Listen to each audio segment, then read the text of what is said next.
Aloha, ladies and gentlemen. Welcome back to 7 Deadly Sins Grand Cross. Today we will look into the global patch notes. They got finally released before, I think, in the last 10 hours. Besides that, we will do our weekly demonic beast battle. We will do our knighthood boss battle, most likely the hell or all of them today. I mean, today and tomorrow are knighthood boss battle daily missions, so that's that. And besides that, I guess some random raiding and the usual dailies. But yeah, for now we are starting with the dailies because would be weird to do patch notes with nobody in chat. So let's go. We have 3 stages.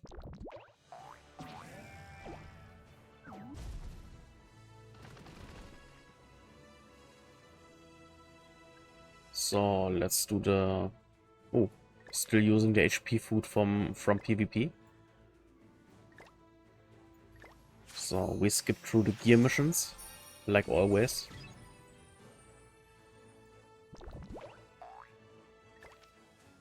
One free gear piece. Ah, yes, I have to check it in my box or on the equipment screen. And the other 2 skips are done on the next gear mission.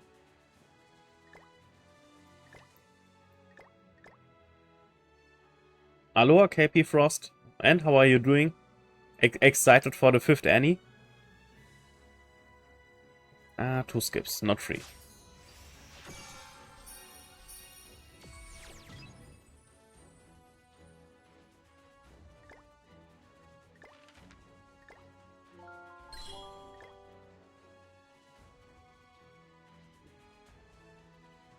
Okay, the next one. Freshing stuff by Diana.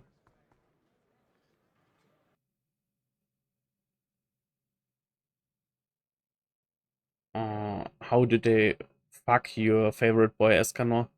From what I saw, he is literally broken. Also, not bad broken, like good broken. He is butchering demonic beasts more easier. He is an awesome PvP unit for Sins and for human synergy. Even though he is better in the Sins team because the human synergy team still can get good use out of the LR Escanor. But I myself doing also really good. Like uh, I will soon collect my PvP gems for this week. Then I'm at around 600 gems. With the 300 we get from the free logins and stuff, I will hit guaranteed pity for at least one Escanor. So I'm already good to go and happy.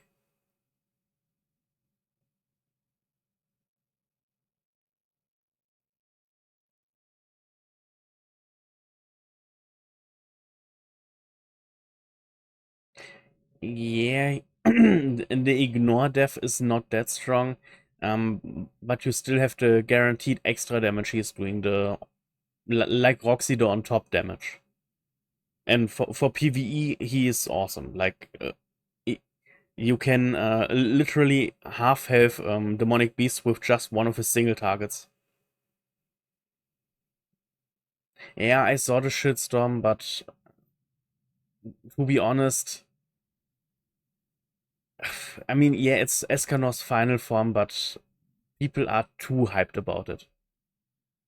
And when he would get more buffed, then at some point there's really just no use in playing PvP anymore.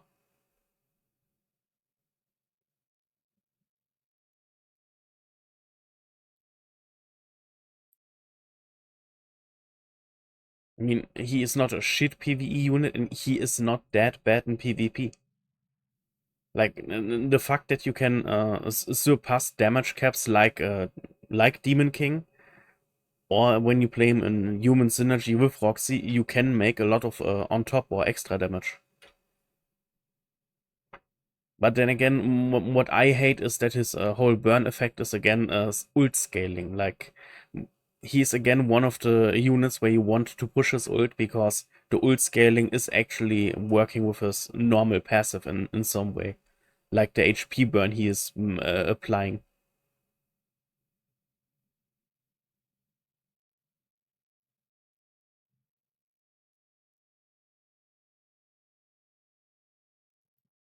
I'm I mean, we will see more when he airs tomorrow on Global, but yeah, Korea and JP already had their 1 week earlier. So, and gear. I want to fresh gear.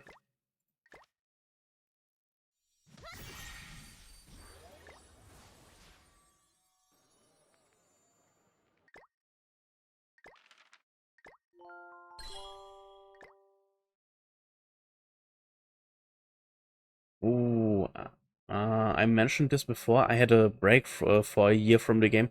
I literally just rejoined shortly after Transcendence Ban was, I think, released. So I'm not sure what they buffed or nerfed about Ban.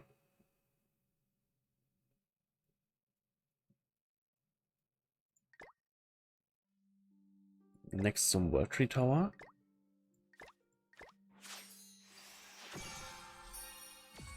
Aloha, Bobby. And how are you doing?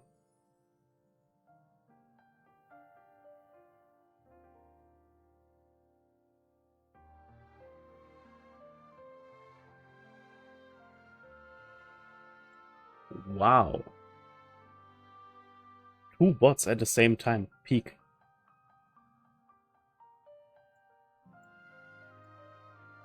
Uh,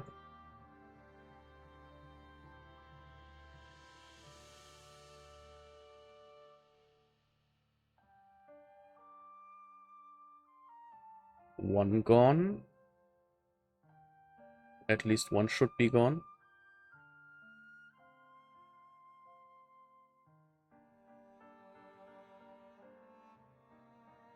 And the next one.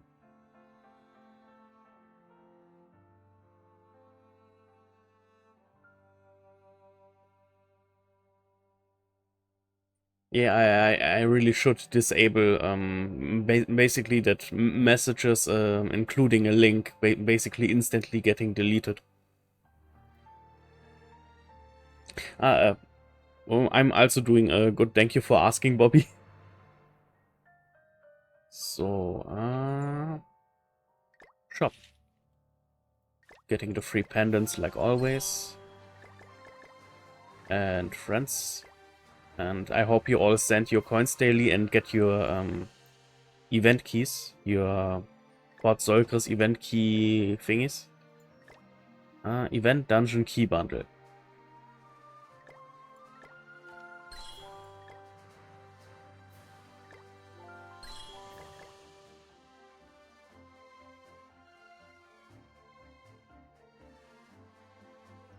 I mean, they're not for stamina, but yeah, we really need them for, I mean, possible pendant drops. Today's mail.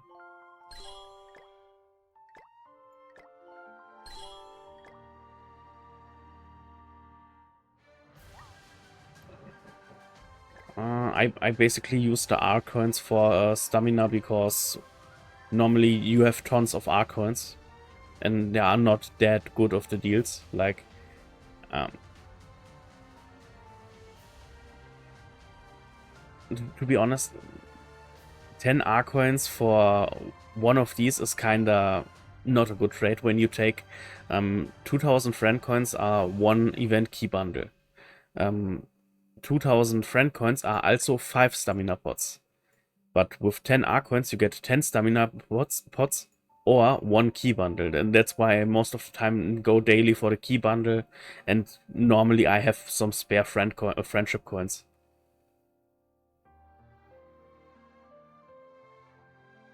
I mean, yeah, basically, not dependence.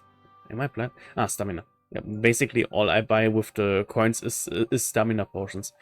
And back at the beginning, I sometimes, when I had like 4 race tickets, I bought a 5th one that I could just do the 5 pull, but in the 5 pull is not even something guaranteed. So I did this a few times and that's it. Besides that, stamina, stamina, stamina.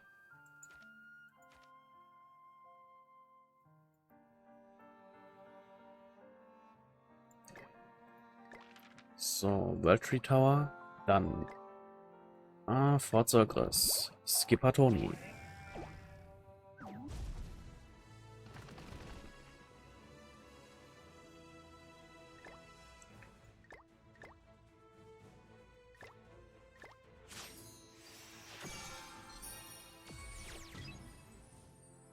I take the art pendants. I mean, tomorrow is a king shop reset.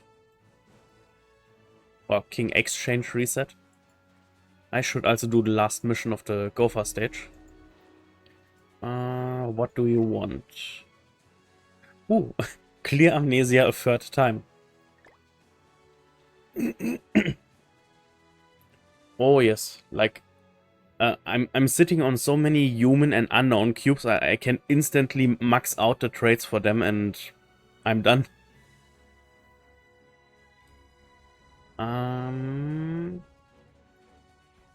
It's the Gopher stage. I have just to do a fast clear. Let's go.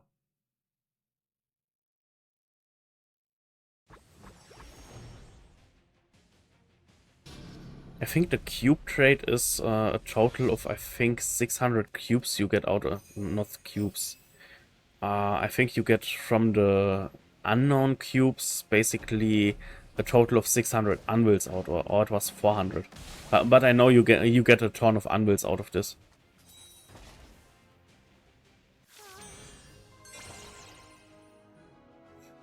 Besides that, I will most likely trade the other human and unknown cubes for, how's it called? The pizza pieces, the weird Ragnarok pizza slices you need for some holy relics.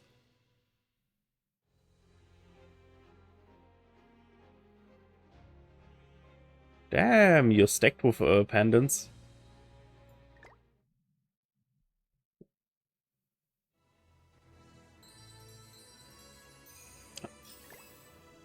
I also had like 300 something SSR pendants, but then I started like 1.5 months ago to level 100 all my old collab units, old units which are good for some content, and then I also had some new UR units which needed, of course, SSR pendants traded, and this did not end well for my account.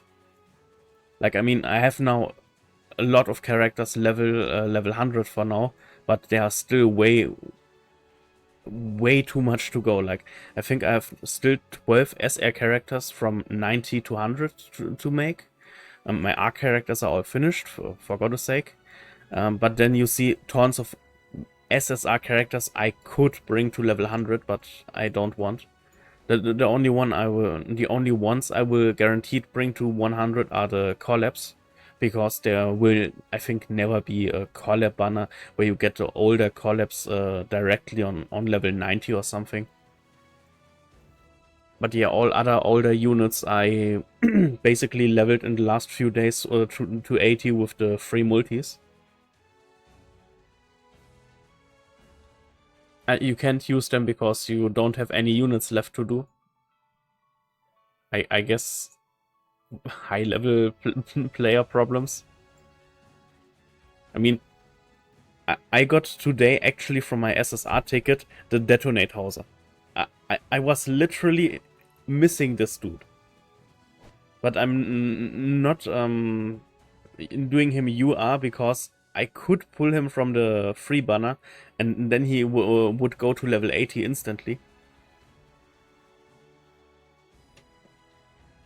Yeah, sadly I have a whole year I missed by not playing the game, so I sadly have to do a lot of keeping up. That's why I also stacking my how are they called? I already forgot the name again. The event dungeon key bundles. Yeah, it's been a long time since I last let a unit being SSR in my box. I mean, when I don't scroll down, I don't see him, so I don't care. And maybe I get lucky from the free multi in the free banner we have right now.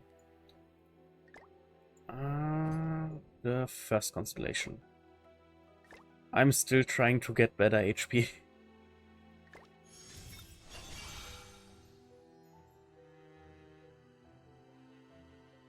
What account review? Holy, that's worse.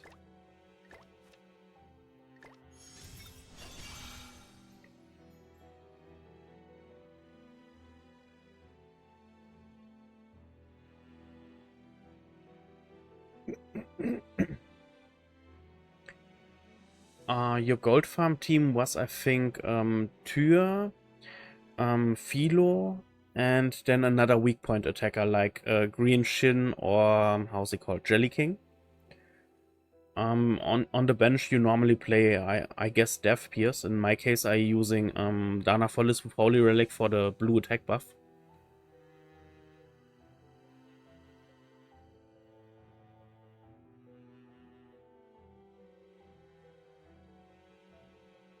Ooh, that sounds cool. Cancel. Come on, give me a big HP roll.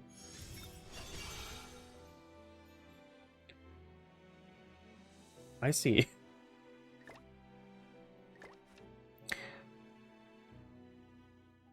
For the farming, for the AoE farming for gold, not Vitoria, because Philo is having a weak point AoE, and when the game sees the enemy has a debuff, and then it always plays first a weak point on your hand. And that makes the team basically one-hitting each stage. Okay, the constellation kinda shafted me like each week, but we finished the Gopher stage. Which means diamond.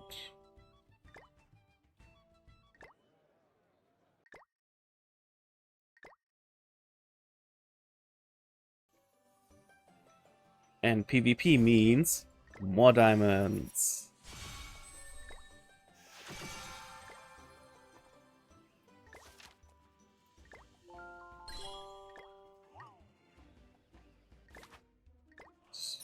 And a check-in in your guild means more diamonds.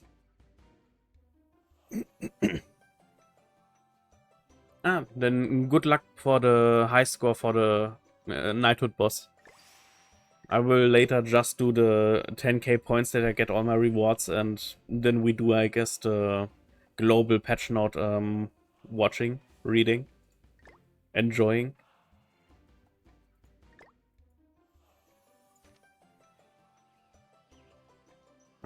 PvP. Yo, see ya. Food.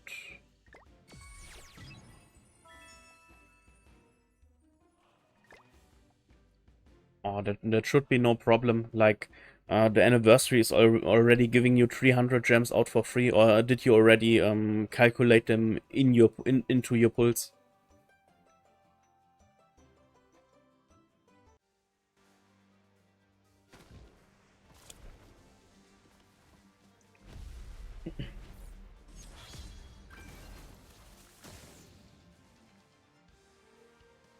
Okay, weird team, but I see what he's trying. Please don't have evasion food. Please don't have evasion food. He did not have evasion food.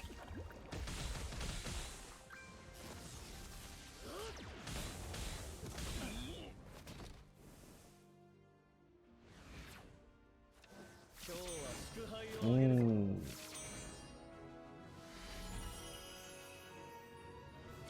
You need 2,700 diamonds for 3 rotations.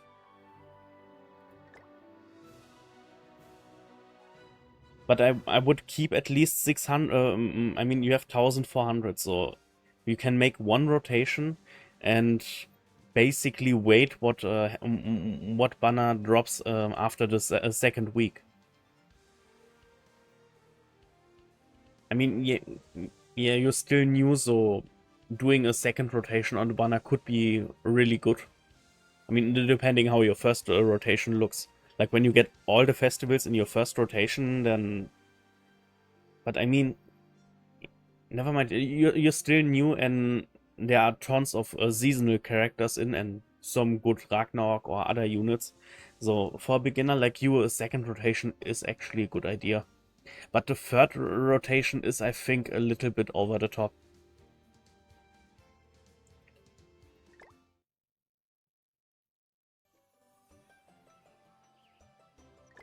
So we did PvP. We still have to skip to Fort Solgris stages.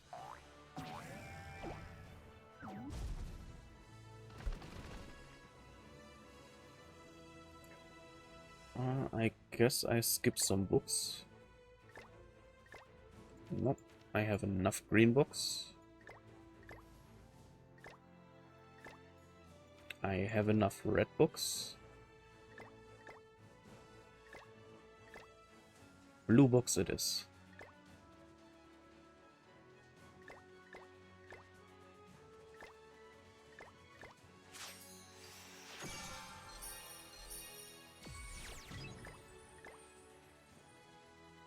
Yeah, I mean, the banner has around 19 normal SSR and I think 6 or 7 festival units.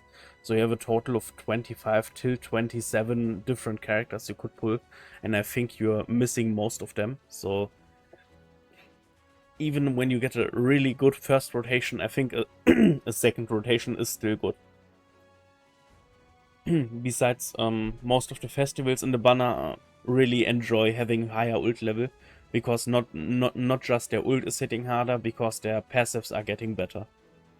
Like the normal ultimate Escanor, which is in the banner, the new ultimate Escanor, who is in the banner, Demon King, Hel, the Light Goddess Liz. Like all of them have this bullshit with the hidden passive in the ult. I mean, it's not hidden, but it's still dirty. Cooking with Barn. Enhance equipment.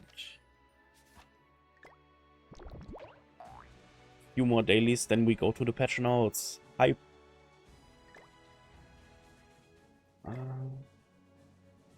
No, no, no, no. Wait, I can do Gloxy. The normal gear daily is just pushing by 1.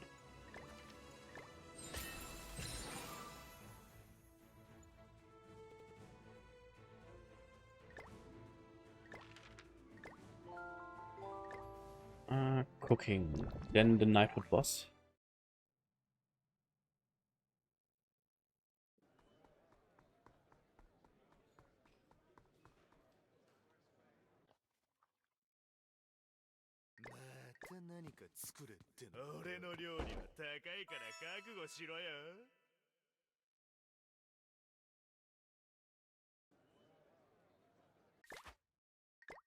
Going to Knighthood.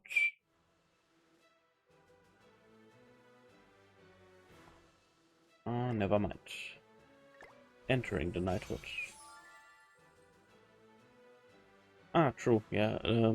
Knighthood competition selection preparation period. So, where is my human team? You're not the right one. Arthur, Jillian, Barn, Escanor. This seems about right. HP food. You have Tamil, you have Matrona, you have a lot of HP. You are Barn, and I should be good to go. Does Merlin have attack crit? Yes.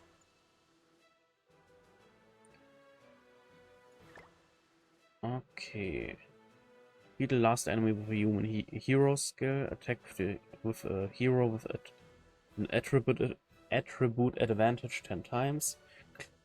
Clear without eating a dish. Actually, when I don't use the HP food...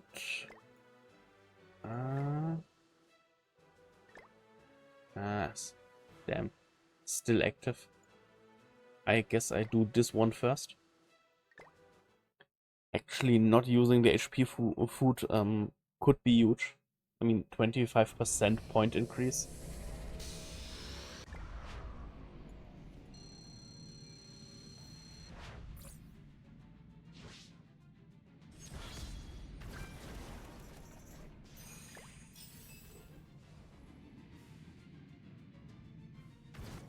So, Jillian,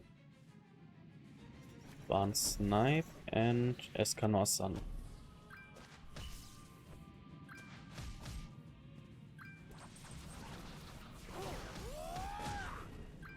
Please don't kill me.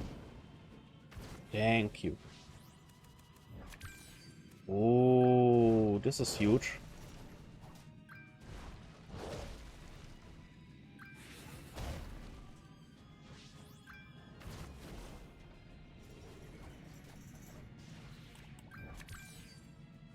Jillian, Escanor, he gets full ult, and I guess I could toss a Arthur. Ikimas.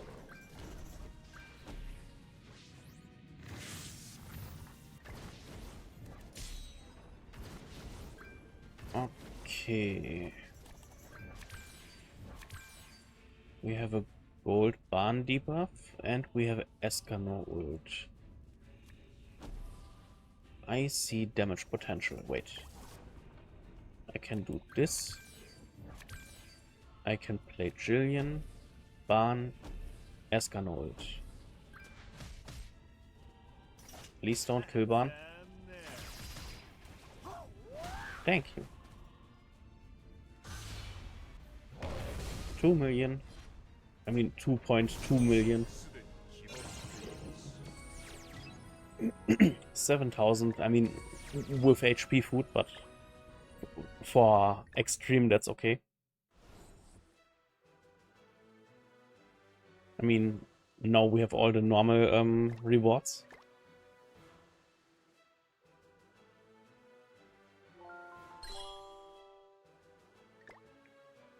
And hell without food.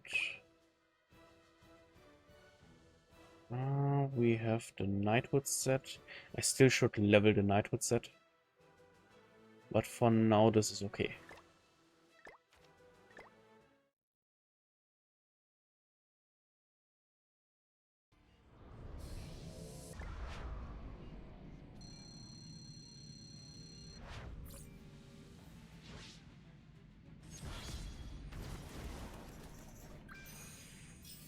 Okay, turn 1.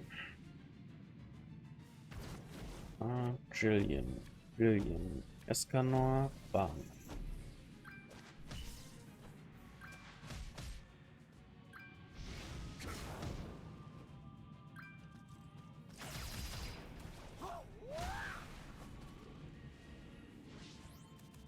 Okay, first turn he attacks randomly, and after this he is only going for Arthur.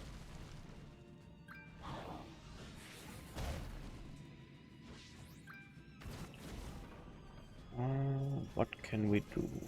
We can actually merge Escanor. And we could play Escanor. I could play Barn just to get rid of some cards. And we have Arthur ready, and we toss the Jillian card.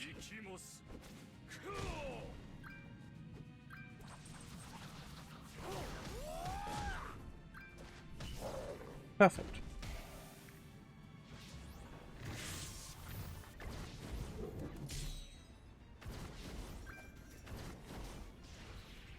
Okay. I shred the defense. Do I want to shred the defense though?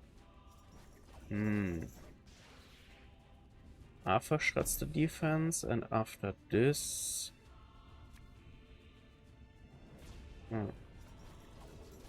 I guess I merge Jillian just because I can. And then I go for the ult.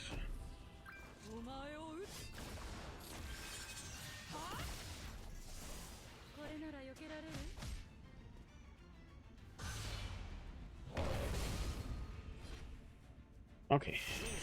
This should be 7k probably. Oh, 9.5. You mean the red stones, or do you mean the blue stones? Wait. The red stones. Yes and no. How do I phrase this? Your best way getting the redstones is basically getting gear and bringing it to Diana. What your other option is doing the gear gacha, this one, and when you press on this chest, you can basically make auto settings that when you pull gear, the gear of grade C to from common to super rare gets automatically salvaged by Diana. Um, Normally, you can make this to your settings like grade C, U, C, R, S, R, and of course all the sets. And when you get something that hits these criterias, then the game automatically lets Diana do her thing.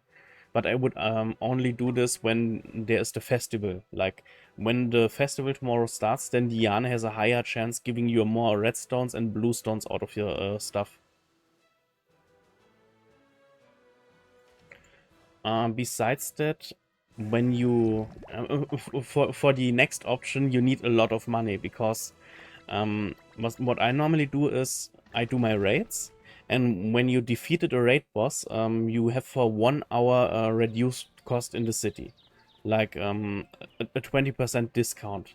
Then you can also get the buff, the village buff, the donation buff. And for this you get again 20% discount, which stacks. So you have a 40% discount in your city right now. Then you go to the gear guy over here. And you buy all of the common gear he has. Like these are 150 gear pieces. And you get around 150 to 180 redstones. And that's just one village and per day. Like you can do this in 6 villages on one day. So you basically make like 300, 600, 900 redstones, but you're still burning a little bit of your gold. You don't have to do your own raids.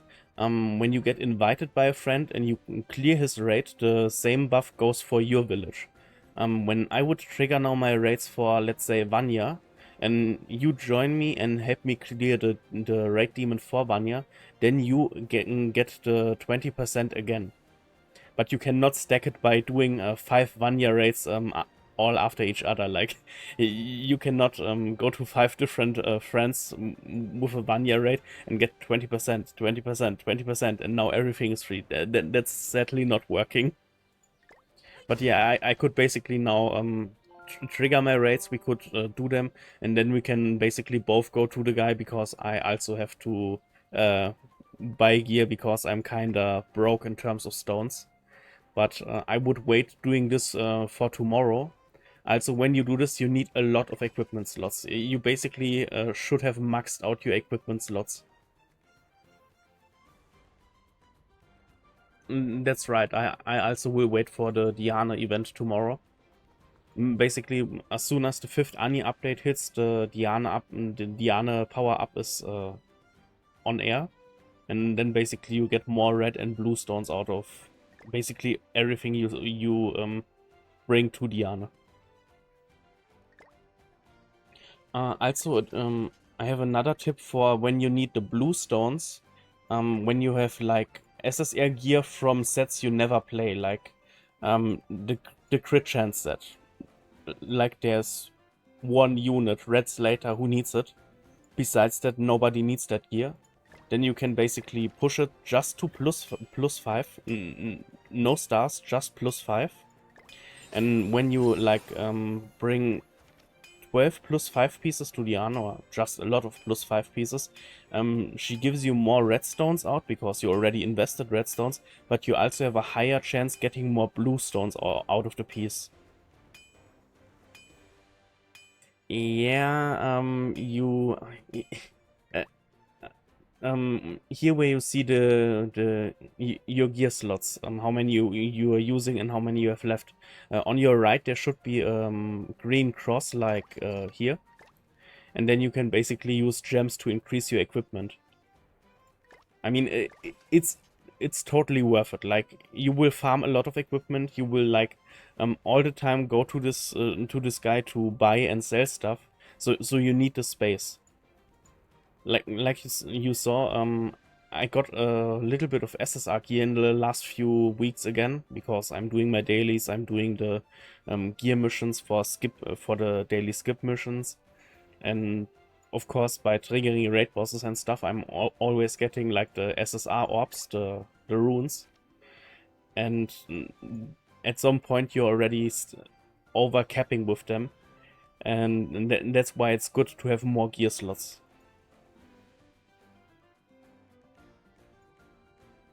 I mean, it hurts a little bit your diamonds, but it's absolutely worth it. But yeah, when you need the blue stones, basically push SSR equipment you don't need to just +5, and try to salvage a lot of them together by Diana. Tomorrow, when the update is live, I will also do a stream because I will do my multis. I mean, I can already reach pity 600, and besides that, there's new event content to play. Then finally, we have the Kates of event boss and stuff. Doesn't seem like anything. Ooh, full counter. Please, please, please, please be Demon Kusek. I'm still needing the Festival Kusek. Yes, Ani is hitting tomorrow. That's why I'm making a stream right now, that we can watch into the patch notes they already released for tomorrow. Thank you. And also good luck to you. Prisoner Bahn. Simon. Again Simon. Hugo. Marmas. Aquaman Gilfander. Twigot.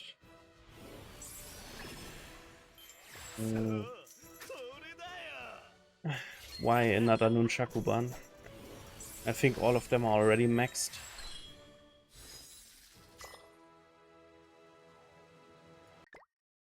Ooh, I don't know why you thought it's Wednesday.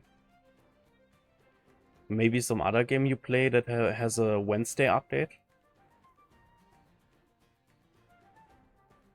Like Genshin normally has a update which hits Tuesday night to Wednesday morning. But Genshin is also, I think, next week.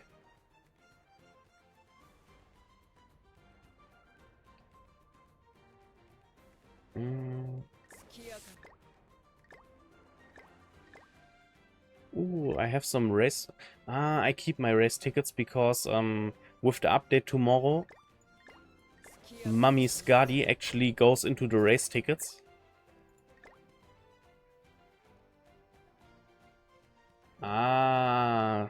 Then happy birthday to him.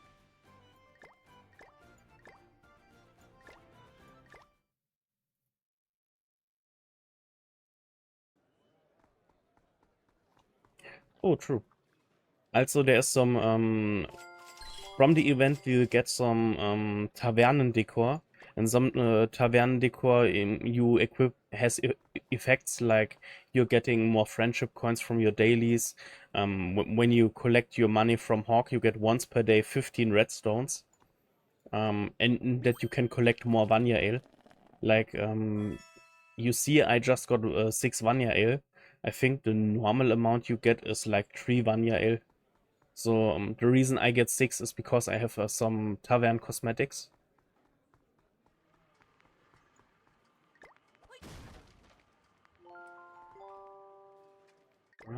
I think boss battle and deathmatch. Okay, I did most of my dailies now. But I switched to better music. I hope I still have the music. Shield Hero, Jonas team.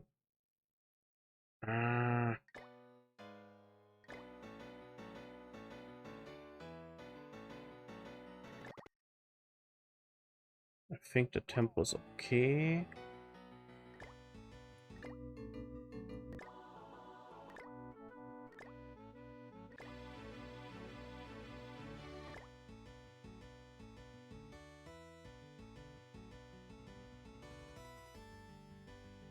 Okay, I enjoy this.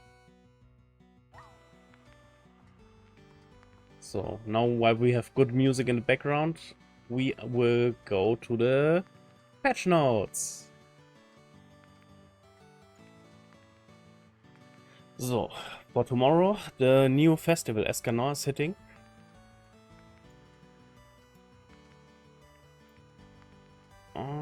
Besides that...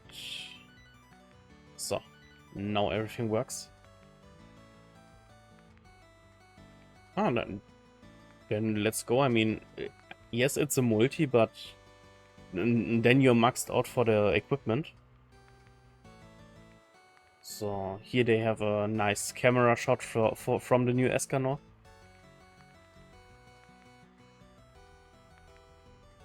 Poll draw. There should be also a link for the new banner. They are already over-scrolled.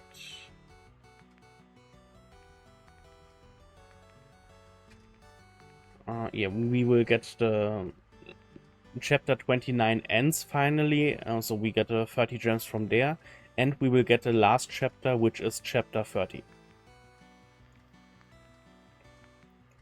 And you are also able to collect the 30 gems from the last chapter, because it's the end of the main story. GG. Yeah, the new Escanor will get cosmetics in the shop. The first 2 weeks they are only buyable with real money. After 2 weeks are gone, then you can start going for the pieces for diamonds. But I like always recommend waiting for a cosmetic sale, and because Escanor will be completely new, there when there would hit a cosmetic sale, his pieces would be not reduced. So when you really like him, calculate around 90, 180, 270 gems just for Escanor cosmetics. But I think you don't need that much, because the Power Ranger suit he has is a Omni cosmetic, so he should he should work for this Escanor.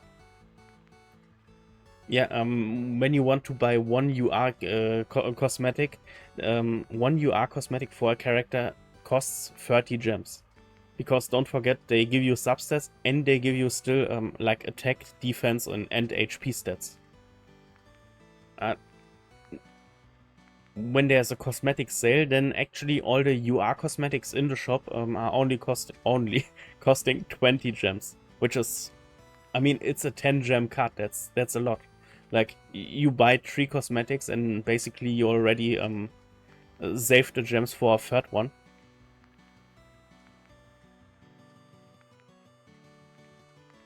So, and now I can finally see what the new card set is doing. In PvP, increases human allies' defense-related stats by X% if their remaining HP is 50% or higher. Or attack-related stats by X if it's below 50. Okay, basically, when you're over 50, you're getting a tank buff. When you're under 50%, you're getting more offensive. And then we have the Traitor Melee and the... oh, what's she called? Derriere Holy Relic. Yeah. Traitor Melee is pure PvE, and Derry is mostly, I think, planned to be a Knighthood boss Holy Relic, like for high damage rankings. Like, similar to Seldris, she basically gets, when she max stacks the HP buffs from her Holy Relic, a crit chance and a crit damage buff. And most people kinda are knowing that Derry sometimes had the ability to not crit when it's necessary. Besides that, the Festival Hero coin shop returns, which means all festivals released before light and dark units are tradable in the coin shop for 3 festival coins. Let's say you have three small Wing King coins, then you can basically use 3 of the coins to go for Chat King or for Festa Rossa, Blue Dozil, Queen Diane. Okay. Kielak rotates this weekend into the new Knighthood boss. New bundles, which, I mean, when you enjoy paying into the game, then let's go. I mean, Netmarble delivers. Eternal 7-day check-in. Yeah, basically a lot of different bundles for everything. A monthly login bundle. That's the important stuff. Here we have the 300 free gems. On day 1 we get 30 gems because the festival will go for 4 weeks, so it's 28 days and not a whole month. I mean, technically it would be a February, but yeah. Because they give out 300, they had to pull somewhere the other 20 in. That's why we get on the first day the 30 gems, and then it's 10, 10, 10, 10, 10 till the end. Also we will get with basically each daily login the Red Hawk tickets we need for the Red Hawk box event. Then we have the new Start Dash Day, the legendary rush draw. Is it called now? Basically for logging in you get stamps, and with the stamps you can basically make free multis. You will not max out the banner with the free multis. When you want to get LR List or LR Ludozil, you still have to go in with diamonds at the end. But yeah, so step 1 you can choose between Traitor Melee or the old Light Goddess list. Step 2 is the Philosopher Merlin or the old Ultimate Escanor. And yeah, step 3 is LR Ludozil or LR Lost Vein, and even though you have to finish the banner with gems, it's totally worth it. Yeah, absolutely. Like, invest when you're missing an LR of one of them or of both, go for the gems and pick pick the one you would use the most. They also mentioned here when you get the LR hero, he will be level 1, but you don't have to fully awaken, super awaken him. You just, when you get one of these two, you just have to level them up, which will eat a ton of your money and a ton of your XP potions, but it's worth it. I mean, in my case, I'm using LR Lost Vein for Origin, and LR Ludozil exists. But these are 100 LR seals you did not waste for a unit then. And yet that's basically the SSR pool when you do your free multis or use diamonds at the end. So you have a chance for Red Tamil, which is an awesome Grace Link. You have Counter Zariel, who also exists. You have the Red Danafor list. I think the Red Danafor list is actually the one you need, that you can easily farm the Hourglass dungeon. Give me a second. Unblind, the special dungeon. Something most of you maybe have collected or not used up yet. These Hourglasses, the time limit dungeon key. Basically, when you have the passive of this of the red list unlocked, here.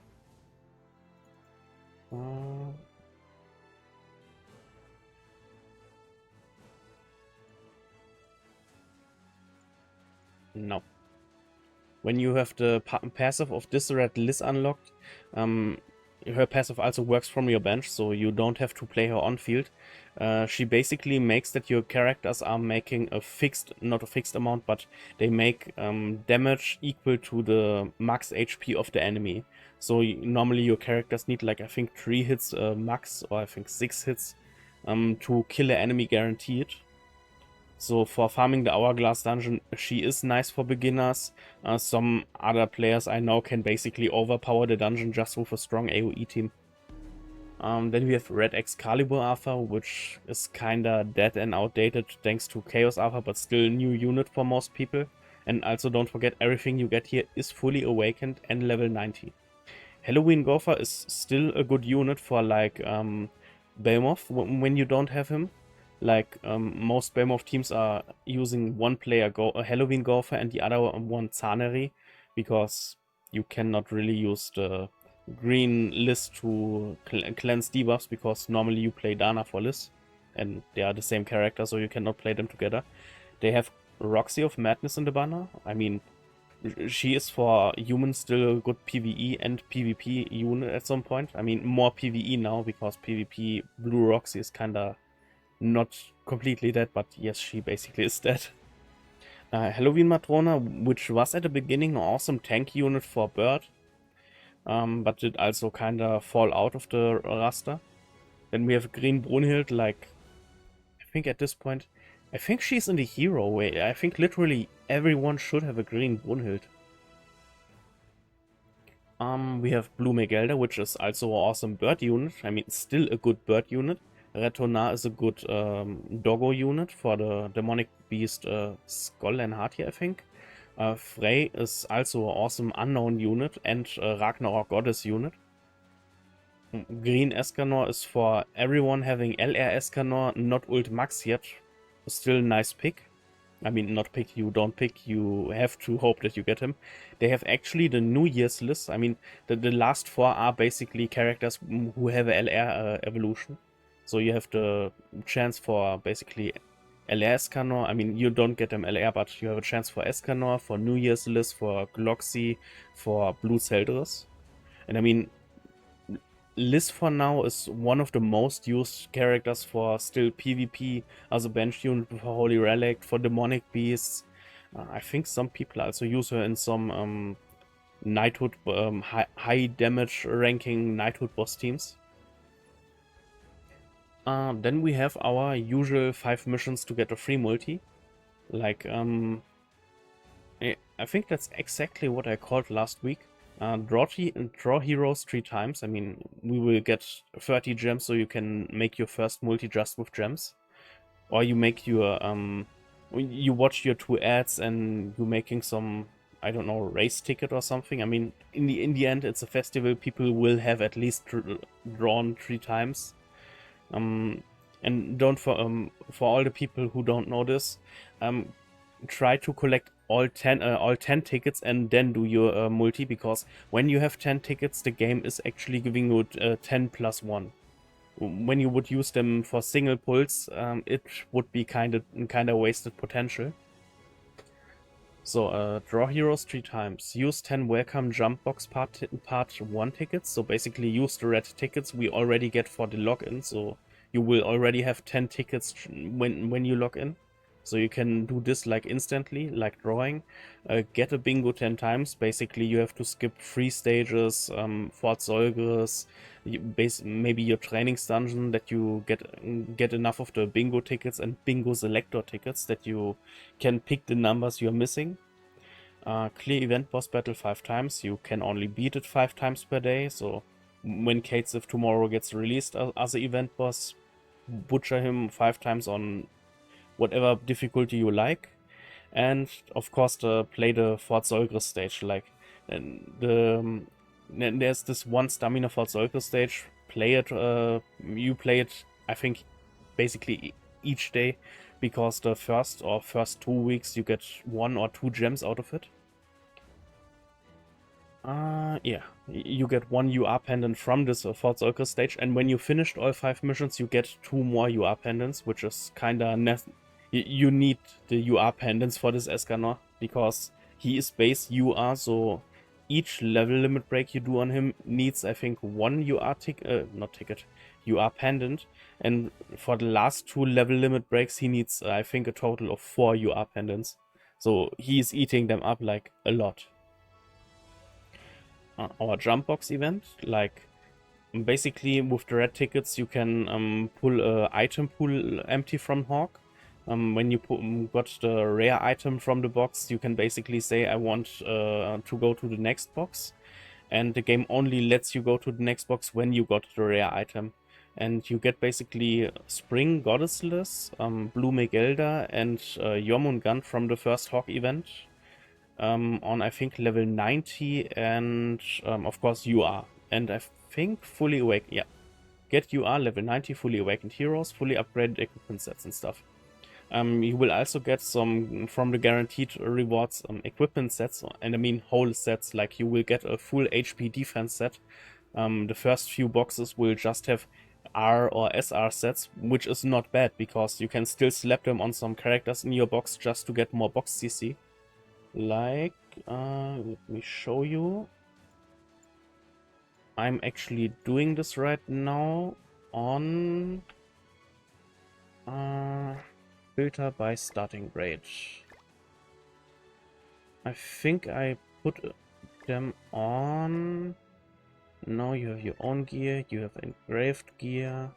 Yes, like I just took the R or SR units and gave them basically the SR sets you get for free. Like, you get them literally with perfect stats. Like 15% at attack substats, 15% defense, 15% HP. So even though they are R or SR, for beginners this is awesome, because these stats are guaranteed. You don't have to waste anvils. You don't, for the R pieces you don't have to waste gold. The only thing you can maybe roll on the R pieces is the base stats. And wait, did I just get lucky, or do they start with...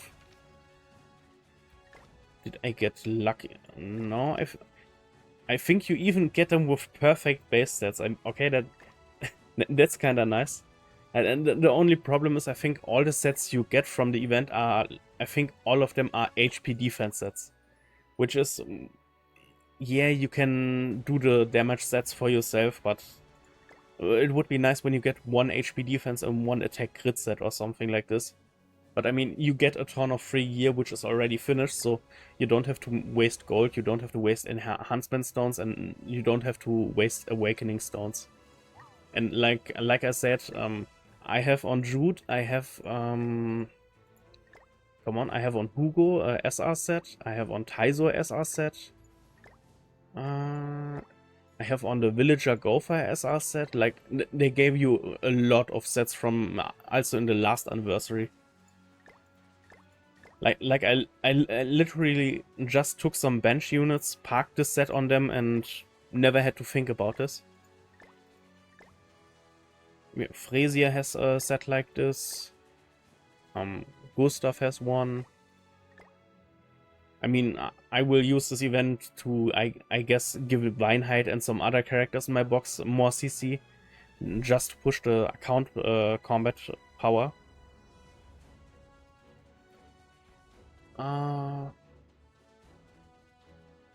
The world... Wait, you mean the World Tree Tower? Like, did you finish chapter 1 of Ragnarok? You mean Memory of Yggdrasil? Because yes, that's a really important mode, because you can possibly get more SSR pendants out of this, and the Earth shop also has SSR pendants in its shop, or SA coins, depending on what you need.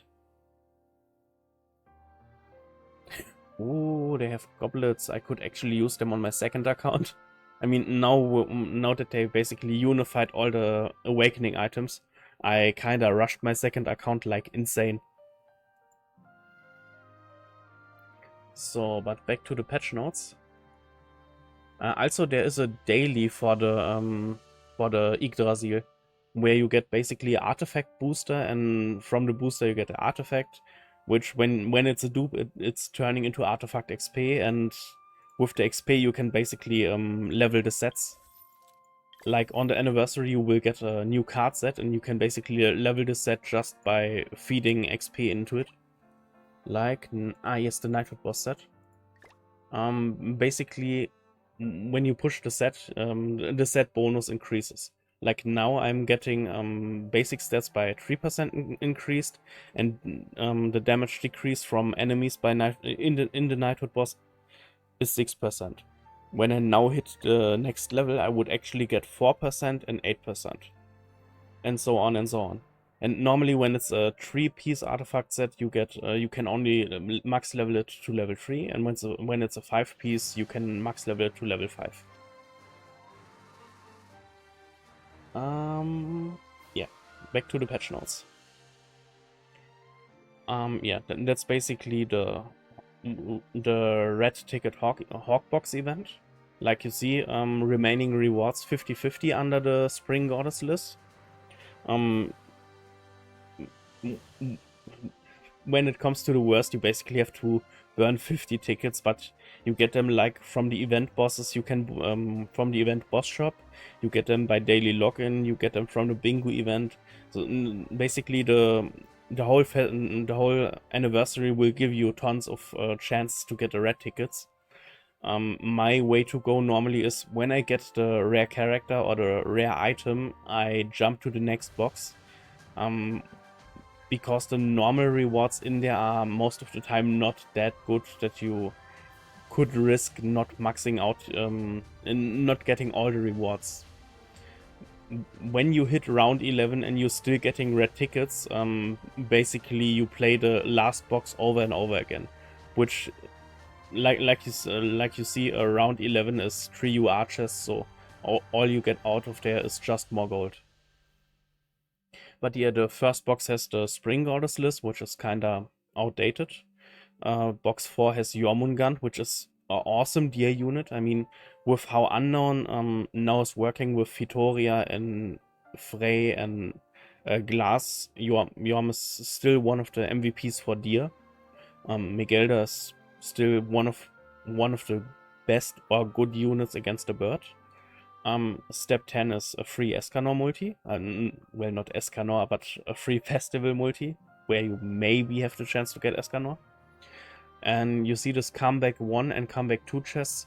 Basically, when you get this chest, it's in your inventory, and when you open it, you get all the items listed here. So it's not you have a chance to get an item. When you open comeback box number 1, then you get 3 SSR pendants, the Belmoth and the Origin Flames, and of course the 5 6-star books of all the elements. And the same goes for the second box. You get guaranteed 10 engravement stones, 3 of the 6-star awakening stones, 200 anvils, and some demonic beast materials. And you get all 6 of these guaranteed out of the box. Then here the usual, if you when you basically acquire a dupe of Jorm or Megelda, then your Jorm or Megelda in the box would be raised to level 90. When she is already level 90 and fully awakened, then you just get a ult dupe. I mean, that's usually like this, how this gets handled.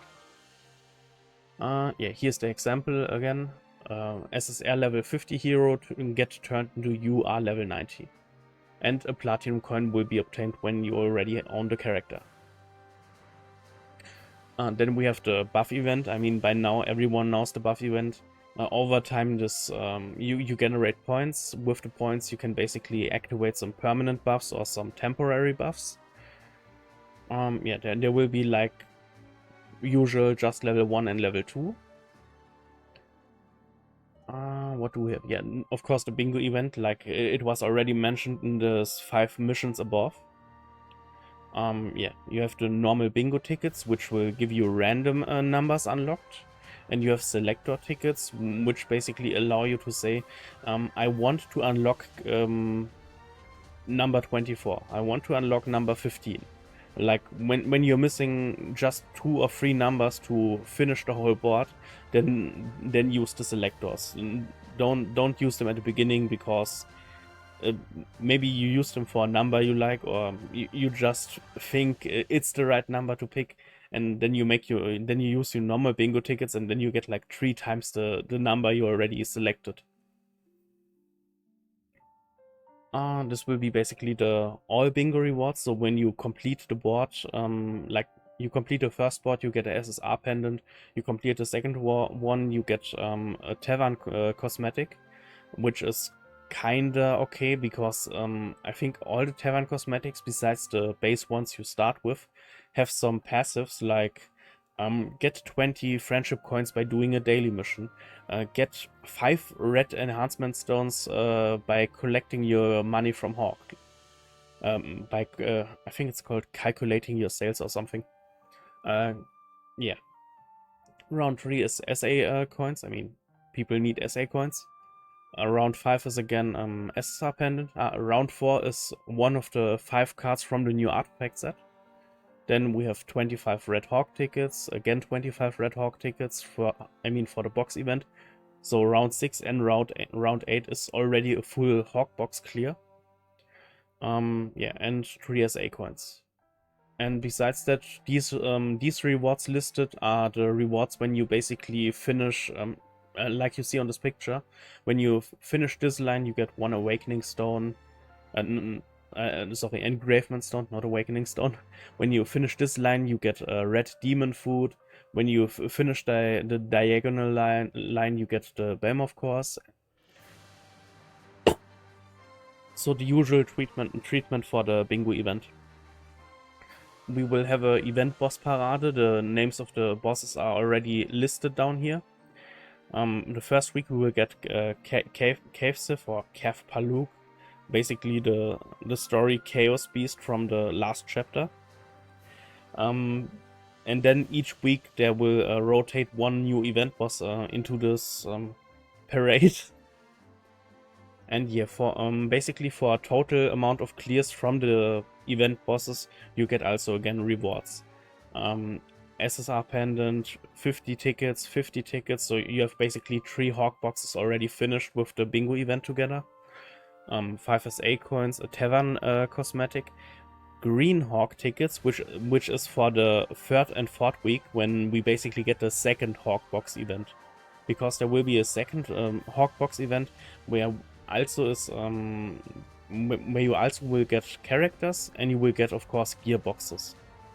I think the characters for the second half are Ragnarok Merlin, Red Tonar, and I think it was 2 more. Wild, which will be a new free unit, and I know I'm missing someone. Yes, the last one is basically a festival selector ticket. You can select one of 6 festivals which Netmarble already decided are choosable by the ticket. I think your picks were like Philosopher Merlin, Assault Melee and stuff. I think Purgatory Barn. Yeah. Tomorrow will also be the start of a new hero arena, which means we have again 6 weeks to basically get LR seals just by butchering the different leagues. I mean, basically you have the 3 towers. Each tower has 5 teams you have to basically beat in 1 attempt. You can, when you die midway, you can use another team, but all your old used units are kinda locked out. When you finish it, you get the currency, and with the currency you can buy LR seals and different stuff from the coin shop. Also, depending on which league you are beating, there are diamonds in these chests. Like gold and platinum will each for the clear give you, depending on how many teams you need it, 1 diamond, I think a little bit of gold, and I think a few anvils. When you are able to beat master or higher, you basically get out of your 5 chests, in each chest 2 gems. So the master players get basically weekly 10 gems out of this, while the gold and platinum players get 5 gems, which is still 3 gems. Yeah, this is basically a clear count, which also weekly resets for how many teams you beat from the 3 enemy towers. And yeah, this is the Hero Arena shop. Basically, when you get enough currency, you could go for 100 LR seals. You could also just buy a max of 2 UR pendants out of the shop. You could buy 20 times 1 SA coin, the usual shop stuff. Clear rewards. Of course, we have another diamond perk event. Basically, when you use diamonds in any way, you increased your box, you pulled for characters, you bought cosmetics with diamonds, Basically, then this pity goes up. When you hit 900, you get a SSR cosmetic for the new festival Escanor, which is kinda bullshit that they still make these cosmetics SSR when you get a base UR character. But doing that Marvel things, I guess. I mean, besides that, because it's a festival and most people will pull on it, most people will, I think, hit around pity 600, 900. So you basically get the stuff sooner or later. I mean, it's free stuff, so why complain? Okay, here are the Tavern cosmetic effects listed. You saw in the events before that you basically can get Tavern cosmetics. I don't know the names of these, but basically these are the effects when you equip them in your Tavern. XP gain 1% increase is kinda... when you are leveling the different types of food by cooking them again with Ban, you level them now faster, because this is not for characters, this is recipe XP. Then you have Tavern guest talk affection 2% increase, which is basically when you go to the tavern, you have I think all 4 hours another guest here. Like for now I have Elaine. Now I could talk to Elaine, give her some present, and then you get a fixed amount of affection. And the affection you go see for yourself. I can gift her now, and you see I would get 500 affection from Elaine. And with this 2% bonus I would just get 510, I think. I mean, I have already some other cosmetics equipped which boost, which stack together. So I got now 595. And with the affection you push by talking to people, you actually push this affection bar. So you're pushing these heart containers. And when you hit, for each 5 affection level you basically hit, you get gems again. And I mean, you push this by talking to the characters or by basically using them. When you use a character for, let's say, a 70 stamina stage, you will increase the affection by 70. Basically, you push affection by how many stamina the character used in your team, but only active characters. So, the 3 characters you pick for your active slots and your bench warmer, like Chat King, Transcendence Barn, Gopher, and Melly would get affection, but not the associates equipped to them.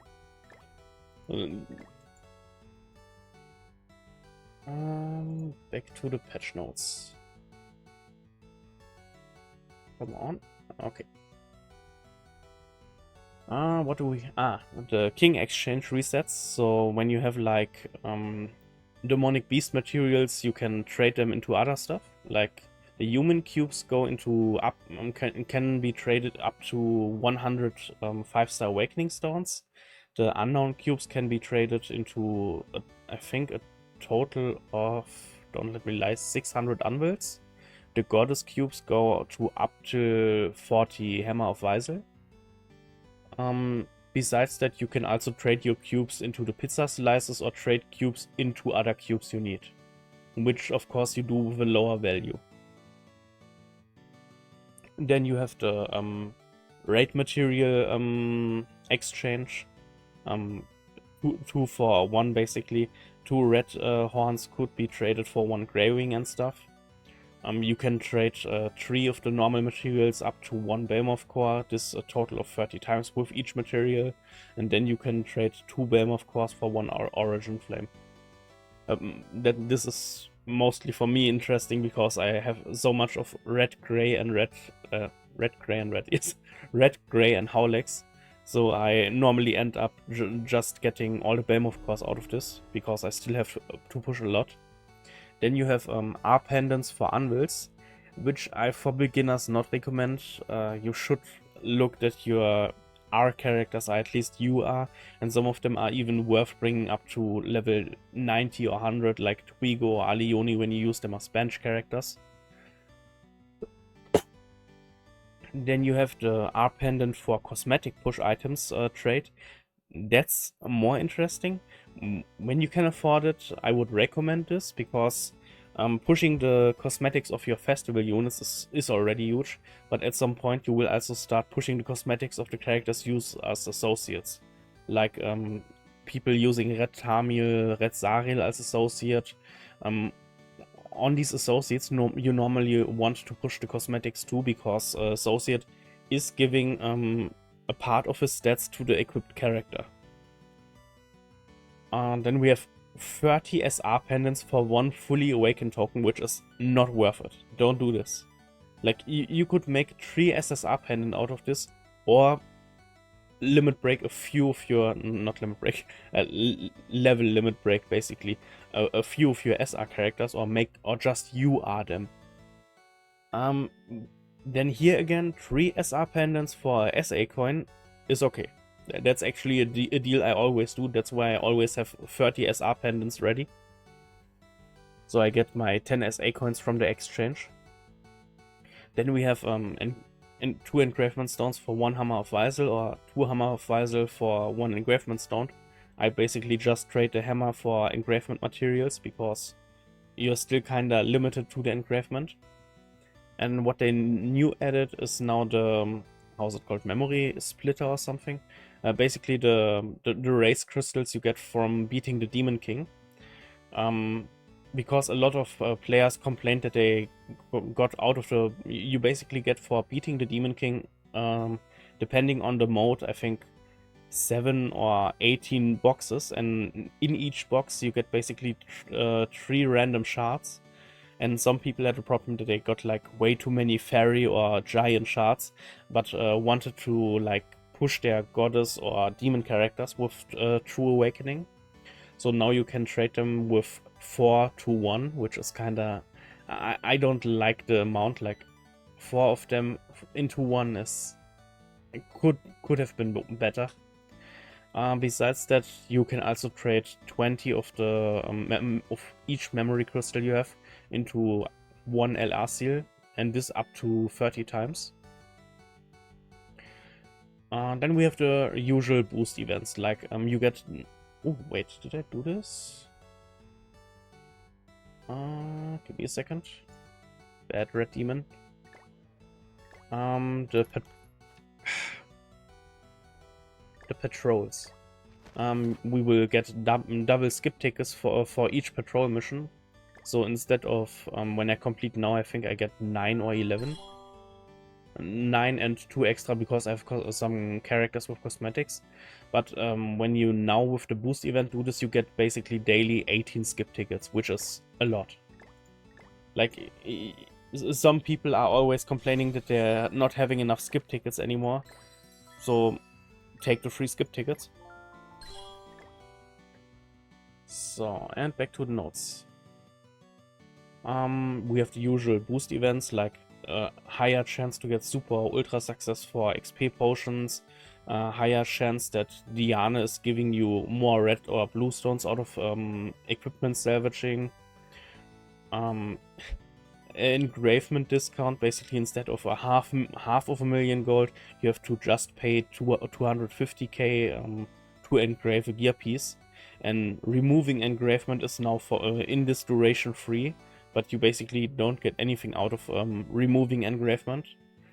So you will not get your engravement materials back, and you will not get the money back you used for engraving. You just make that you can engrave the piece for another character at some point. Then we have the Lucky Bag event. Basically, free-to-play will get 3 tickets, and with these 3 tickets you can pick 1 of 6 chests. When you pick a chest, it gets completely removed from the pool, and then there are only the other ones left. When you buy the last 3 tickets, you can basically get all of these rewards guaranteed. And yeah, you have a small chance to basically get 25 gems, but for free to play, it's just a chance. People buying the tickets, and I don't know how much the tickets cost, to be fair. I think it's something like $2 or $3 for 1 ticket, and you can buy them 3 times. So I guess 6 till $9 or $10, I guess, or euro, to get 25 gems, guaranteed. I also not sure why they did a percentage like this. Like, I think it should be equal. Like, you have a chance to basically get a 25 in one of six boxes. Like, it will not suddenly change in which box it is, or it should not. But Netmarble things, I guess. In-game ad rewards. Normally you can make 1 free pull per day and spin 3 times the roulette in Fort Solgris. They increased this to 2 free pulls per day and 5 attempts at the roulette. But I mean, you have still to watch the ads for this, but I mean, it's free, take it. Could be some SSR dupe like a Red Zariel or Red Tamil for beginners. The new Hawk Pass, and I literally mean new Hawk Pass because they kinda reworked it a little bit. They added now the new Chaos King Arthur cosmetics into the shop. You can basically get them for 1,400 scraps or 30 gems. Also the Gelder cosmetics, which are in the shop right now, are only in the scrap shop for the next battle pass now. When this Hawk Pass is gone, then the Gelder cosmetics are only buyable with diamonds. But of course, when the Gelder cosmetics leave, then we will of course get for another character the cosmetics, which will be most likely the 4 Knights of the Apocalypse character Netmarble wants to release in week 3 and 4. Yeah, Jormungand has some SSR cosmetics in the shop for 900, I think, 50 scraps. They added the Hawk and Oslo stickers. I think the stickers are affordable. Also, they finally added SSR and UR pendants into the shop, but I don't know how many scraps they cost for now. And here we see the normal rewards for playing the Battle Pass. Basically, they did not change anything for us. They just changed the levels on which you get the rewards free to play. And for the, I mean, I don't want to call it pay to win, but for the payers, basically, they just added a few smaller things, like I think 1 more SSR ticket. The UR pendant is, I think, new. Some gear tickets for 5-star gear with, I think that's the, no, I think these are normal 5-star tickets, not a 5-star with perfect stats. Some extra SA coins, so that's that.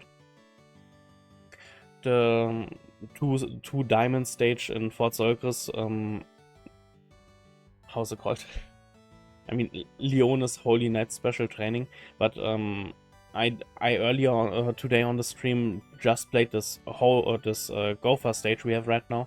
Basically, you clear the stages, you get stamina pots. You do the missions, you get stamina pots. When you clear all missions, you get 2 gems.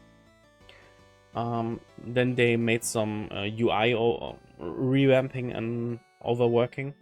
Basically, you have now adventure log. When you press on it, you see all the possible resources you can, not resources, all the possible things you can do to still get some resources. Like when there's the start rush, the game will show you could make a free multi from the start rush, or you can still get free multis for the start rush. You have not completed your hero's way, you could get a free Slater from this right now. Stuff like this. Also, what I not really understood last week, but now it's more understandable, they basically reworked some of the dailies. They kind of pushed some and removed some, and they added weekly missions, like really weekly missions. When from what I see here, like before we just had daily tasks, but now there are weekly tasks. Basically for they pushed the dailies and they added the weeklies. When you now play PvP Weisel, you get 2 diamonds. When you make boss battle, you get 1 diamond. You finally get also, I think, 6-star XP potions out of doing some missions. And I think the daily missions we have now with this update look much more chill. Like, you could actually go on, skip your in 3 or 4 minutes your dailies and you can go off. Like, play PvP wise. When you're in the highest ungeared ranking, Aloha, I know you. When you're in the how are you doing, by the way? When you're in the highest PvP ungeared, you just go on, give up, and that's it. You collect your 2 gems.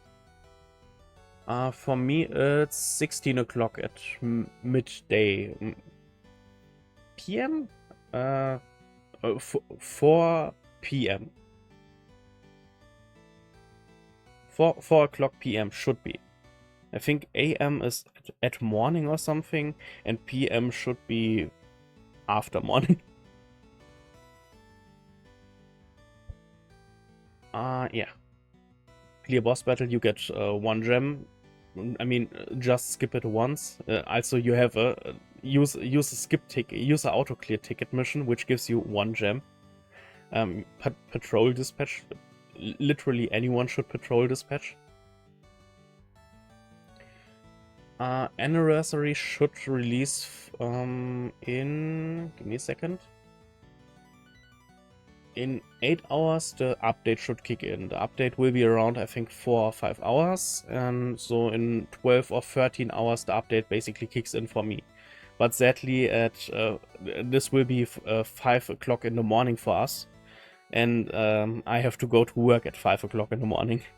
I mean, when I return at 13 or 14 o'clock, then I will start not screaming. Maybe I will screaming because I got so awesome pulls and an awesome audience like you guys. But yeah, when I head back from work tomorrow, I will also do the stream because then we finally have some new content to play. And yeah, I also have 600 diamonds for now to burn down.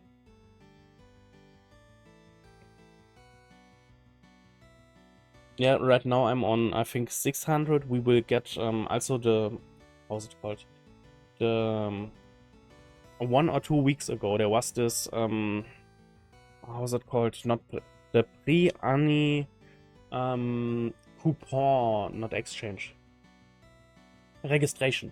The pre-anniversary coupon registration. We should get today or tomorrow the coupon codes in our emails. And with these, we also get, again, 30 free gems, a fully awakening token, material to bring a character from level 90 to 100. So we will basically get 1 free multi out of the coupon, so this is also a thing.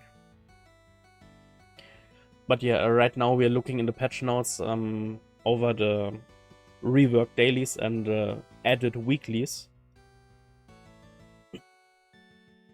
Basically, the new dailies we now get are way easier. Like, you could go on and finish your dailies in 5 minutes. Yes, I also did the registration for the 7 Deadly Sins idle game. I mean, maybe I look into it. I mean, it's an idle game. I can play it on my LD player on the PC and don't care about it. I mean, the registration right now for the idle game gives us, again, 20 gems. And depending on the social media campaign, we will get 20 extra gems. And for people pre-registration, doing the pre-registration for the idle game, they will also get 30 gems again. Oh. And I kinda lost track of... okay. I talked about the dailies. They are now easy. You can basically zoom through them.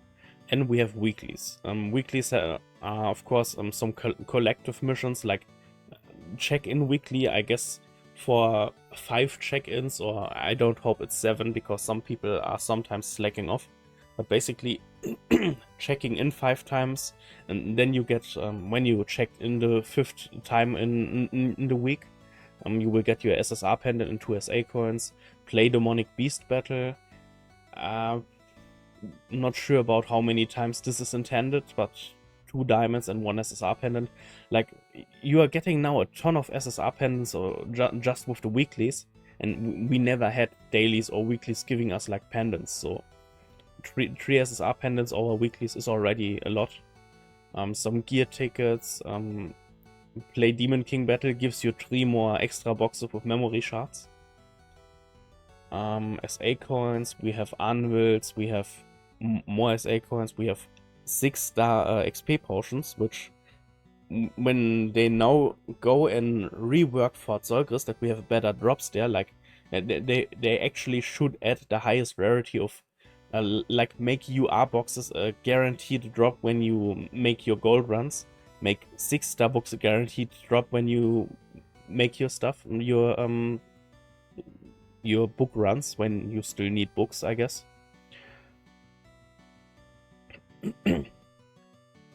Yeah, this is basically the daily and weekly rework we got. Then the new player check-in rewards and the returning player check-in rewards. Basically, new player, the top line is always what the new player had, and the bottom line is what new players now get. So when you would starting today a new account, you would get 1 SSR ticket. But when you start tomorrow a new account, you would get 2 SSR tickets. When you okay, this is bad to compare because nobody will be able to hit now the other days because the update already hits tomorrow. But yeah, now newer players get a lot more stuff to at least try to keep up with newer players, and not newer, but older players. I mean, they get 10, 20, 30, 40, 60,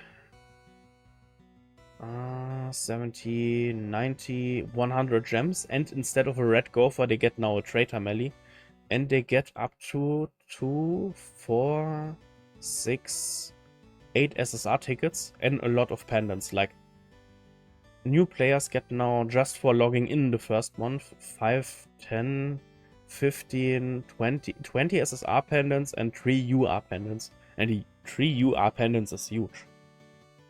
And of course, a ton of SA coins. Like, I just saw them, 60 SA coins. And a few full awakening token. And returning players also get, like, I think you don't play for a month or something, then you basically get returning player bonies. Welcome back, Bobby. And returning player bonies also did now get increased. Before you got this stuff, like day 7 you get a red gopher, they removed the red gopher. And instead you get 20 gems, 10 gems, a lot of SA coins, SSR pendants. And on your second week as a returning player, you actually get a SSR selector ticket for the festivals. And yes, it's a wait, returning player guaranteed festival here. I think it's not a selector.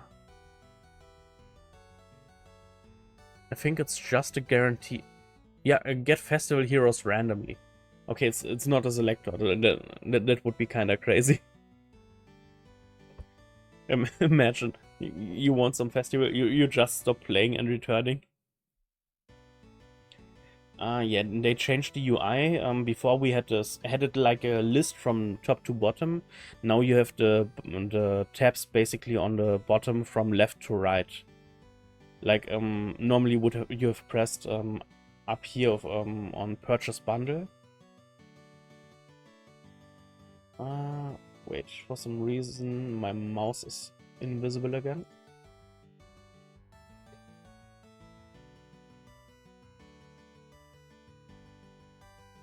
Weird.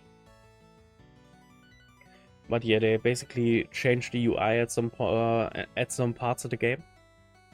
They reworked the coin shop. I mean, let's call it a rework. They added a UR coin section, which is kinda, don't go there and invest UR coins in your characters, because right now the UR shop is kinda garbage. You have basically 1 UR coin for I think 3 LR seals, which is no, don't do it, and 1 UR coin for I think 20 Demon King boxes, which have the memory crystals. And when you are able to play the hardest difficulty, you pay 1 SSR coin to unlock the Demon King, and then you get I think 17 of the memory crystals and 3 of the boxes from the weeklies. What they did is decreasing the, how's it called, the story requirement for playing the Demon King. Before you had to beat chapter 26, episode 593, like you see here. And now you just need chapter 24, episode 510, which is they cut basically 80 episodes that you can play the content earlier. Yeah, they are also added the on-off function for ultimates.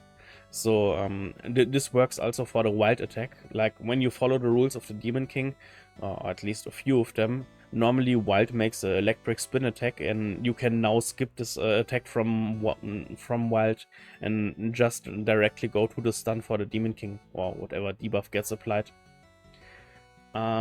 Something I last week was not sure what they exactly did on the Origin. They nerfed Origin and Behemoth. So Demonic Beast Behemoth and Original Demon had like where do I start? Behemoth. Behemoth has a passive for each percent of HP he gets decreased. So each time he loses HP, his attack related stats go up. Before it was for each percent HP, like you cut 20% of his HP down, his attack related stats go up by 20%. So he gets 20% attack, 20% pierce, 20% crit chance, and crit damage. So when you hit him dangerously low, like on the last 10% of HP, then he got 90% attack related stat increase, which basically always meant when he's doing the AoE, he's wiping you. Now they nerfed it for each 5% HP he loses. He gets 1% attack related. So before, when you cut him down to 50% HP, he got 50% attack, attack related stats. When you now cut him down by 50%, he gets 10%, because it's now for each 5% HP he's losing. For Origin, they changed it in phase 2. Here's the passive, that when you hit him below 10% and not killing him, he gets evasion till he lifesteals himself back over 10% HP. They removed the evasion and gave him damage taken 100% decrease. So he has basically a damage reduced passive now on him when he's under 10%.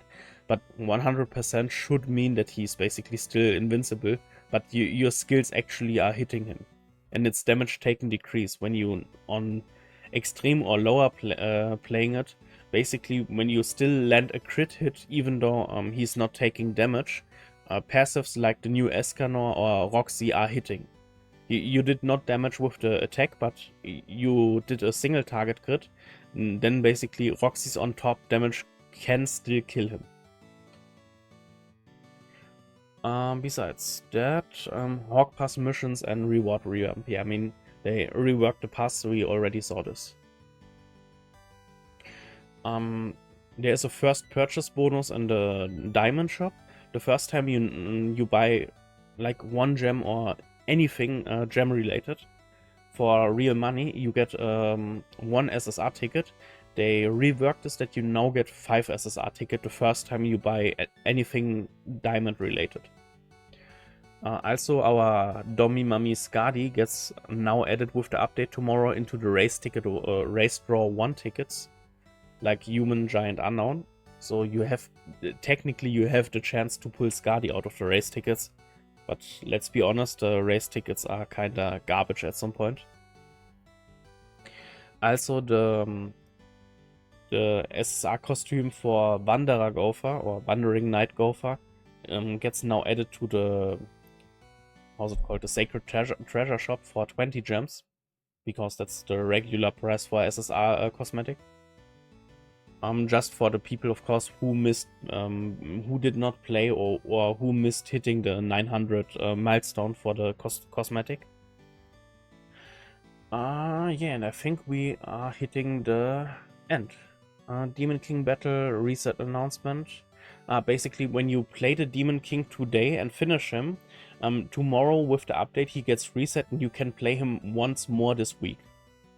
So I can only recommend you guys finishing your Demon King today, that you get tomorrow a free reset and don't have to waste SSR coin for this. Deathmatch reset announcement.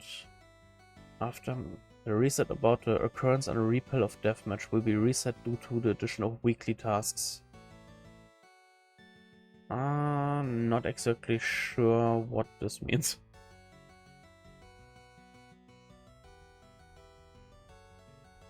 Maybe they change how using the repel ability works. Basically, when you don't want to butcher a raid you triggered, you can go to the raid and press the button kill with Hawk's mom, and then you get like 2 materials out of the raid, which is kinda sad. But maybe they reworked it that as deathmatch reset list. Deathmatch raid, current deathmatch, repelled deathmatch. No, I'm literally lost. I mean, we will find out tomorrow. And some village mission ingredients changed. Some village mission ingredients replaced by awakening source will be changed. Yeah, there were some problems because we got now the normal awakening orbs for the yellow stars you can give your characters. And basically they had still some story related missions where they did not change the items there. So with the update, the last story, not story, the side story missions basically get normal awakening materials removed and replaced with the awakening orbs we are using now for the normal awakening. After the update, yeah, that's it. Thank you. And then, of course, laugh, haha, like, wow, sad, angry. But yeah, that's the whole patch. Origin Belmoth nerf, which is kinda neat for newer players and more interesting for people who are still have to do the, how's it called, the solo hell missions. Like, there are some missions for soloing all of the raid bosses for each difficulty. Like solo red demon hard, solo red demon extreme, solo red demon hell. And for all of these solo XXX demon missions, you basically get diamonds, just in case you guys did not do them yet. Like before, it was kinda hard to do Belmoth because you had to one-hit him or you had to stall. But when you stalled, he would start disabling your attack skills and he already disabled your buffs. So now you can actually hit him and not fear getting basically wiped. For Origin Demon, to be honest, I'm not sure how the evasion skill really is cutting in here. Like, they removed evasion for a damage taken 100% decrease. I mean, we will see tomorrow, I guess. Yeah. Demon King is now a little bit faster because you can skip the wild animation. Coin shop rework that nobody cares about. UI changes, which I guess. New player and returning player rewards. We have now finally weeklies and dailies got cut down a little bit, which is kind of more enjoyable. Some UI improvements. Besides that, nothing big anymore. But now I'm kinda curious. Did they not link the banner here? Like JP linked the banner. From now it should be in, I think, 12 or 13 hours. Like in 8 hours the update starts and it will be normally, I think, like a 4 or 5 hour update. And after this, basically you can go on and enjoy going for the festival. By the way, Aloha Drips, Drip, I would just call you Drip because I think this would kill my tongue.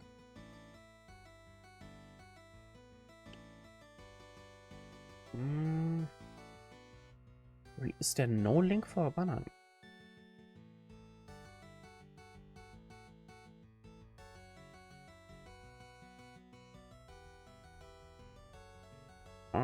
Give me a second. I just go and open the JP patch notes.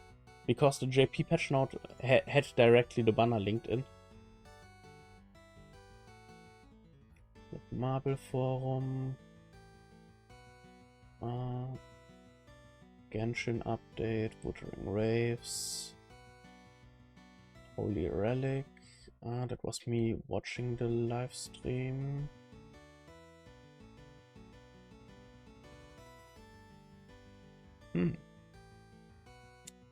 Oopsie daisy, I did not save the link.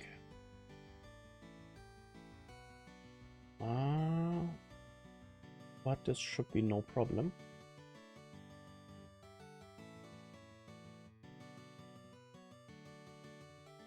Grand Cross JP. That's gonna banner.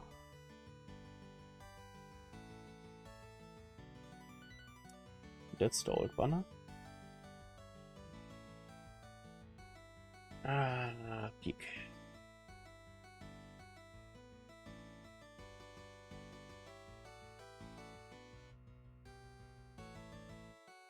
Yes, I can just go for the Grand Cross database.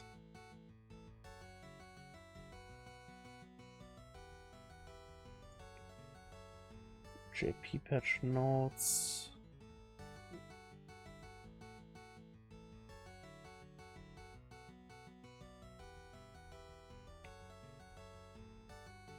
Okay. Much more enjoyable. I'm kinda sitting bad, I'm sorry. But basically, yeah, that's the banner we will get tomorrow. I mean, you all saw the voting, so you basically could read out of it which characters we will get. The new Escanor is in it, UR melee is in it, which is huge that we have 2 UR units now in one festival banner. But I mean, sooner or later this was supposed to happen. The good light goddess list is in the banner, the list where you want to push the ult level. Demon King, Hale, Mael, Transcendence Ban, and Ultimate Escanor somehow did still the cut for the banner. Red Ludociel for Nidhogger, Red Roxy of Badness for a bench warmer for human teams. Halloween, not Ragnarok, Halloween Merlin, which can be used in the Hero Arena. I'm using her in Hero Arena together with Tyr.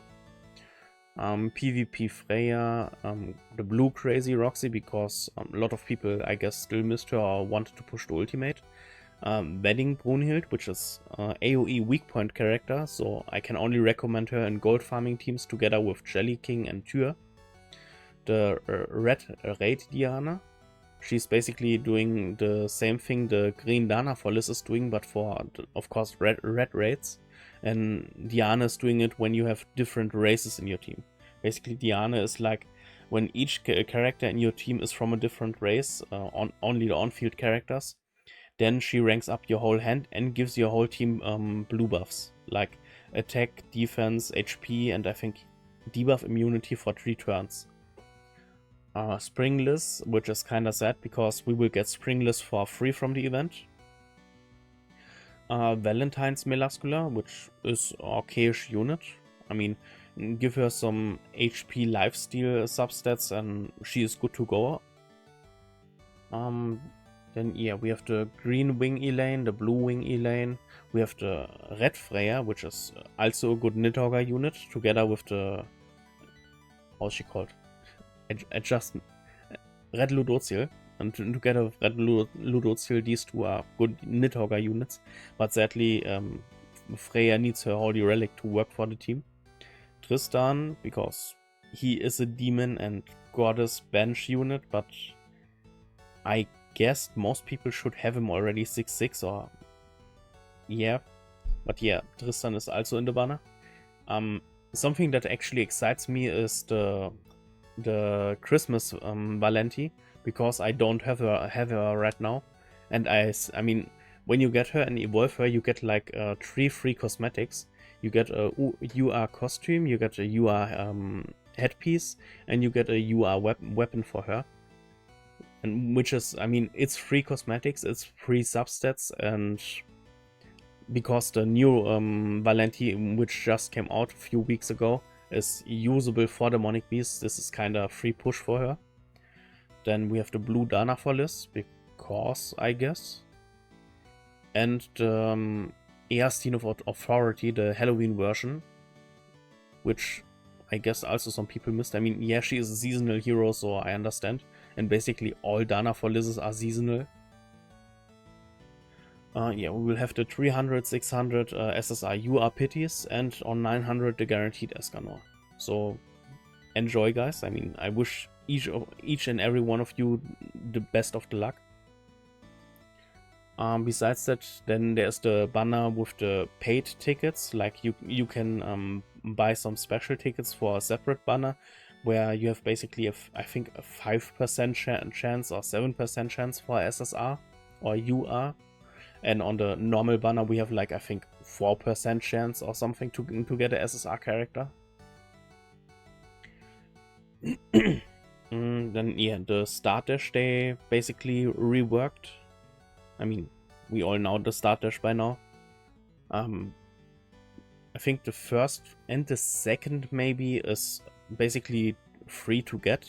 And for the last one, LR Ludozil or LR Lostbane, you basically have to use diamonds. But when you miss one of them, it's totally worth doing this. When you can afford it, with the Escanor banner being there. After using free gacha, yeah, of course, after using free gacha, the free multis you can do with the stamps, you can basically make single or multiples on this start dash banner. And we already talked before about the banner, and these are basically SSRs you can pull while doing your free multis. And these are the characters you can pick on step 300, 450 and 600. A small reminder, when you pick Lostvane or Ludozil, you get them on, yes, you get them on LR, but you get them on level 1. So you still have to pump a lot of XP potions into them, which also needs a ton of your gold. But yeah, that's it. That's the whole patch notes.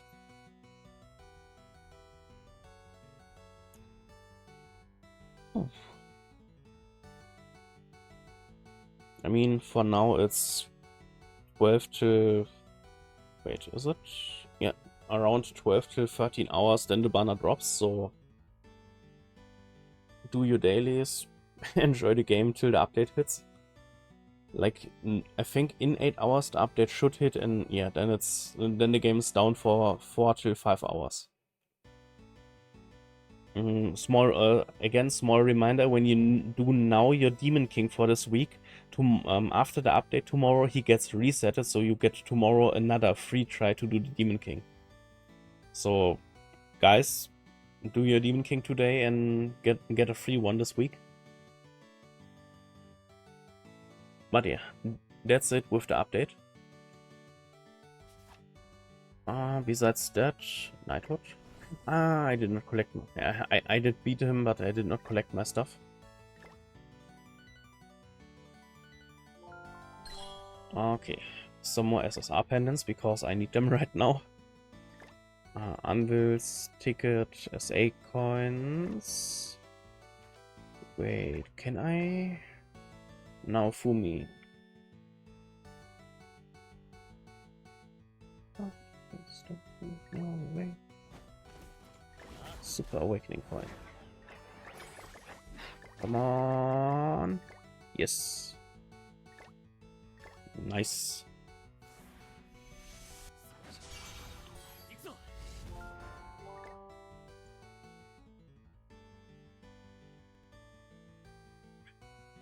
Yeah, sadly, all I can do for now is pulling new characters and leveling the ones I have. Because constellation-wise, I'm kinda stuck. I have only the big pearls left, and each of them costs 300. And it takes ages to get 300 GP.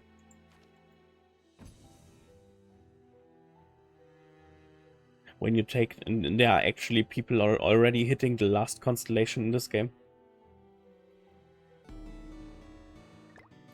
So, no raids today.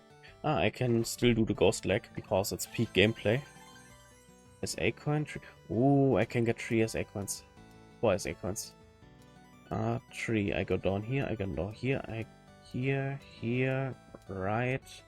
Okay, I don't have to do anything. Liz collects the coin and goes to the 3 times bonus. Okay, here, right, left, down, right, left.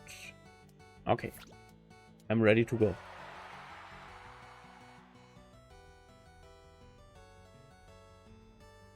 Next level Autismus is kicking in.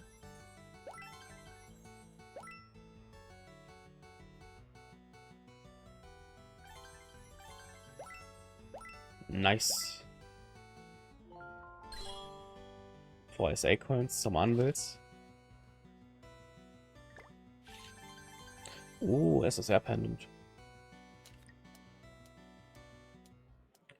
Left, right, left, right, right. Wait, here. This goes left, goes right, gets the Howlex ears, goes left, goes left, goes left. You know what, Liz? I have different plans for you.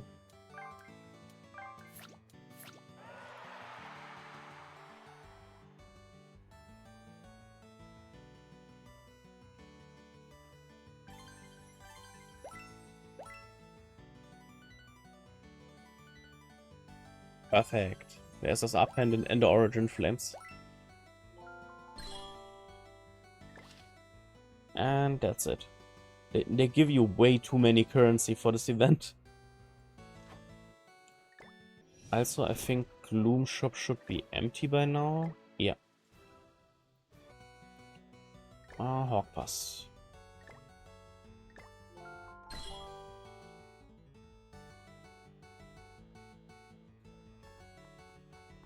Okay, that's all we do for today in 7 Deadly Sins Grand Cross. Thank you for staying, thank you for watching, thank you for chilling with us. I hope you are as hyped as I am for the coming update. I mean, it's the last story chapter for the game. It's not sure if it's the last Escanor we will get, but it's the last story Escanor, so hyper. But yeah, thank you for staying. I will soon start another stream with either Bloodstained Ritual of the Night or Wuthering Waves. So maybe you're interested in join there. So till then, bye bye!